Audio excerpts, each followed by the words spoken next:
Сәлем құрметті көрермендер, назарларыңызға бүгінгі Қазақстан және әлем жаңалықтарын қысқаша топтамасын ұсынамыз. Синоптиктер 10 желтоқсанда кей өңірлерде ауа райы күрт төмендеуі мүмкін дейді. Шығыс пен оңтүстік шығыста қар, боран, көктайғақ күтіледі. Жолға шыққан кезде сақ болыңыздар. Астана, Қарағанды, Алматы автожолының бір учаскесі уақытша жабылды. Ауа райы мен жол жағдайына байланысты шектеу қойылған. Алматыда алғашқы қар жауып, түнде бірнеше жол апаты тіркелді. Мамандар жүргізушілерді абай болуға шақырады. 2025 жылдың 10 айында Қазақстан теміржол көлігімен 380 миллион тоннадан астам жүк тасымалданғаны хабарланды. Бұл өткен жылмен салыстырғанда артқан көрсеткіш. Жаңа жыл қарсаңында Қазақстанда жолаушылар сұранысы артады. Сол себепті қосымша пойыздар іске қосылмақ. Бұл 23 мыңнан астам адамды тасымалдауға мүмкіндік береді. Қазақстан Республикасы мен Ресей Федерациясы халықаралық ұйымдардағы қауіпсіздік мәселелері бойынша ұстанымдарын үйлестіру туралы келісімге келді. Бұл аймақтағы қауіпсіздік пен ынтымақтастық үшін маңызды қадам. Алматыда түн ортасында автотұрақ өртке оранып, өрт сөндірушілер дереу шара қолданды. 2025 жылдың қаңтар-қараша аралығында Қазақстан қор биржасы бойынша корпоративтік облигациялармен жасалған сауда-саттық көлемі шамамен 5,0 триллион теңгеге жетті. Бұл өткен жылмен салыстырғанда 30%-дан астам өсім. Бүгін ұлттық банк жаңа валюталық бағамды жариялады. Бір ақш доллардың бағасы 514 теңге 74 тиын.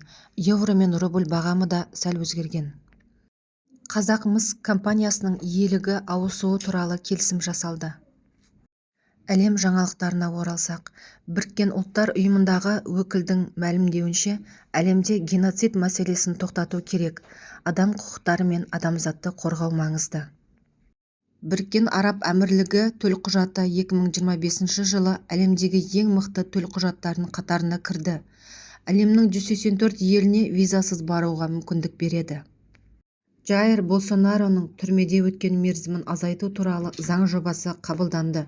Егер Сенатта мақұлдаса, ол жазасының бір бөлігін қысқартылған түрінде өтей алады. Австралияда бүгін ерекше шешім күшіне енді. Ел билігі 16 жасқа дейінгі жастарға әлеуметтік желілерді қолдануға тыйым салды. TikTok, YouTube, Instagram және басқа да платформаларда жас өспірімдерге тіркелуге рұқсат жоқ. Бұл әлемдегі алғашқы осындай заң. ақш пен Жапония Қытаймен байланысты жаңа шиеленіс туралы мәлімдеді.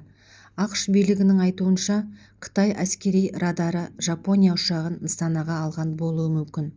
Вашингтон Токиоға қолдау көрсететінін айтты. Еуропалық ғалымдардың мәліметінше, 2025 жыл соңғы жылдардағы ең ыстық жылдардың бірі болуы ықтимал. Жер бетінде орташа температура қауіпті деңгейде сақтап тұр. Бұл климаттық дағдарыстың үдейе түскенін көрсетеді. Илон Маск пен European Union арасындағы шиеленіс туралы ақпарат шықты. Мұның артында технология, әлеуметтік желілер және олардың реттелуі мәселесі жатыр. Ресей, Қазақстан мен Қырғызстаннан көлікпен әкелінетін тауарларды бақылау мерзімін 25 желтоқсанға дейін ұзартты. Бұл сыртқы сауда, логистика мен тауар айналымына қатысты маңызды өзгеріс. Қазақстан мен Ресей арасындағы қауіпсіздік мәселелері бойынша келісімге келіп, халықаралық ұйымдардағы ұстанымдарын үйлестіруге шешім қабылдады.